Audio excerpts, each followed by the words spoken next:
टुनटुनी अपनी सौतेली माँ के साथ एक छोटे से घर में रहा करती थी। उसकी माँ की खुद की भी एक बेटी थी जिसका नाम पिंकी था। उसकी माँ आए दिन टुनटुनी पर अत्याचार किया करती थी, उसे मारा करती थी और घर का सारा काम टुनटुनी से ही करवाती थी। साथ ही अपनी बेटी पिंकी से घर का एक भी काम नहीं करवाया करती थी। ऐसे ही एक दिन टुनटुनी अपनी सौतेली माँ से कहती है, माँ, मुझे सोने की बालियाँ चाहिए। मेरी सहेली की मम्मी ने भी उसे सोने की बालियाँ दिलाई है। आप भी मुझे सोने की बालियाँ दिला दो ना माँ। हाँ हाँ, पैसे तो पेड़ पर लगे हैं ना। तेरी माँ यहाँ बहुत सारा पैसा छोड़ कर गई है जो मैं तुझे सोने की बालियाँ दिला दूँ। माँ, दिला दो ना, एक बालियाँ ही तो चाहिए मुझे। अरे जा अपने बाप के पास। अगर मेरे पास पैसे होते तो मैं सबसे पहले अपनी बेटी को सोने की बालियाँ दिलाती, ना कि तुझे दिलाती। टुनटुनी रोती रोती अपने पापा के पास जाती है और अपने पापा से कहती है, पापा पापा, मुझे सोने की बालियाँ चाहिए। मेरी सहेली को उसकी माँ ने सोने की बालियाँ दिलाई है। मुझे भी सोने की बाली दिलाओ ना पापा। अरे सोने की बाली? अभी तो तुम बहुत छोटी हो, क्या करोगी ये सब पहनकर? नहीं पापा, मुझे सोने की बालियाँ चाहिए तो चाहिए। आप मुझे कहीं से भी ला कर दो। अरे बेटा, अच्छा ठीक है, मैं जब शाम को आऊँगा तुम मेरे साथ चलना। तुम्हें जैसी बालियाँ चाहिए तुम ले लेना। अब तो खुश होना बेटा। पापा, अब मैं बहुत ज्यादा खुश हूँ। आप बहुत अच्छे हो। आप मेरी सारी इच्छा पूरी करते हो। ऐसे ही टुनटुनी शाम को अपने पापा के साथ एक सुनार की दुकान पर जाती है। टुनटुनी एक जोड़ी कान की बालियां पसंद कर लेती है। टुनटुनी के पापा उसे वो बालियां दिला देते हैं। टुनटुनी बहुत ही ज्यादा खुश हो जाती है। अपने पापा के साथ जब वह घर आती है, घर पर आकर वह अपनी सौतेली माँ को बालियां दिखाती है। ये देखो माँ, पापा ने मुझे सोने की बालियाँ दिलाई है। सोने की बाली जब दिलाना ही था तो दोनों बेटों को दिलाते, तुझे ही क्यों दिलाई इन्होंने? अगर पिंकी ने देख लिया कि तेरे पास सोने की बालियाँ है तो वो भी रोने लगेगी। अब मैं उसके लिए बालियाँ कहाँ से लाऊंगी? तू तो बड़ी है और बहुत समझदार है, वो तो तुझसे छोटी है, उसे कैसे समझाऊंगी मैं? तू एक काम कर, अपनी ये बालियाँ मुझे दे दे। अगर पिंकी रोएगी तो मैं उसे दे दूंगी। लेकिन पिंकी ने तो बालियाँ भी देखी भी नहीं है माँ, वो तो रोई भी नहीं। अरे तू क्या चाहती है कि मेरी बेटी रोए, वो भी तेरी वजह से? देख, ये सब बोलकर मेरा दिमाग मत खराब कर। चुपचाप ये बालियाँ मुझे दे दे, वरना तेरे कान गरम कर दूंगी। टुनटुनी डरकर कान की बालियां निकालकर अपनी माँ को दे देती है। वो बालियों को अपने पास ही रख लेती है। टुनटुनी रोते रोते फिर से अपने पापा के पास जाती है और अपने पापा से कहती है, पापा, जो ये बालियाँ थी वे पिंकी ने ले ली। मुझे दूसरी बालियाँ दिला दो, मुझे भी बालियाँ चाहिए। टुनटुनी बेटा, अब मेरे पास इतने पैसे नहीं हैं कि मैं तुम्हें दूसरी सोने की बालियाँ दिलवा दूं। जब मेरे पास पैसे होंगे तो मैं तुम्हें दूसरी बालियाँ दिलवा दूंगा। तब तक तुम थोड़े दिन के लिए इंतजार करो।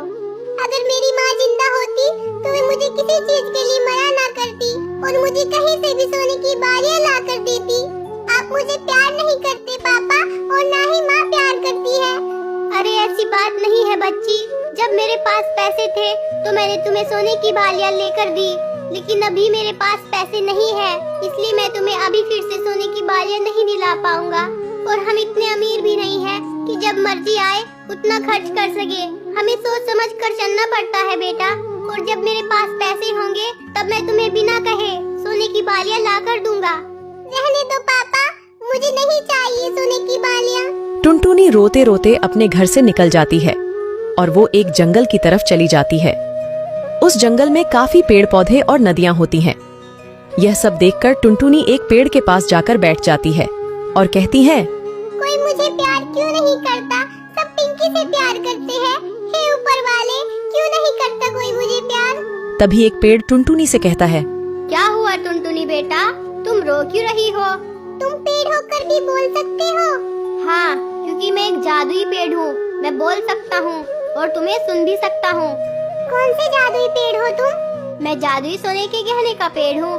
मेरे पेड़ पर बहुत से गहने लगे हैं, तुम चाहो तो मैं तुम्हें भी दे सकता हूँ। क्या क्या कह रहे हो तुम? तुम्हारे पेड़ पर तो कोई गहना नहीं लगा है, मुझे तो नहीं दिख रहा। मेरे पेड़ पर जो गहने हैं वे तुम्हें तभी दिखेंगे जब मैं खुद तुम्हें वे गहने देना चाहूँगा, वरना वे गहने किसी को नहीं दिखेंगे। ऐसा भी है क्या? लेकिन मुझे सिर्फ सोने की बालियाँ चाहिए। तुम कितनी मासूम बच्ची हो। वैसे तुम चिंता मत करो, मैं तुम्हें बालियों के साथ साथ और भी बहुत से गहने दूंगा। तुम्हें भविष्य में जब भी जरूरत हो तुम मेरे पास आना, मैं तुम्हें वो सब दूंगा जो तुम चाहती हो। क्या सच में? सच में ऐसा है? हाँ सच में, लेकिन तुम्हें मुझसे एक वादा करना होगा। वादा? कैसा वादा? वादा ये करोगी कि मैं तुम्हें बहुत सारे सोने के गहने दूंगा, लेकिन तुम ये बात किसी को नहीं बताओगी, चाहे वो तुम्हारी सौतेली माँ हो या तुम्हारे पापा। ठीक है पेड़ जी, मैं ऐसा ही करूँगी, मैं किसी को नहीं बताऊंगी। वो जादुई पेड़ टुनटुनी को अपनी जादुई शक्ति से कुछ सोने की बालियां और कुछ गहने दे देता है। यह सब लेने के बाद टुनटुनी अपने घर आ जाती है। टुनटुनी के कान में बालियां देखकर उसकी माँ उससे कहती है, अरे ये सोने की बालियाँ कहाँ से लेकर आई है तू? ये सोने की बालियाँ मैं कहीं से भी लेकर आई हूँ, आपको इससे क्या लेना देना?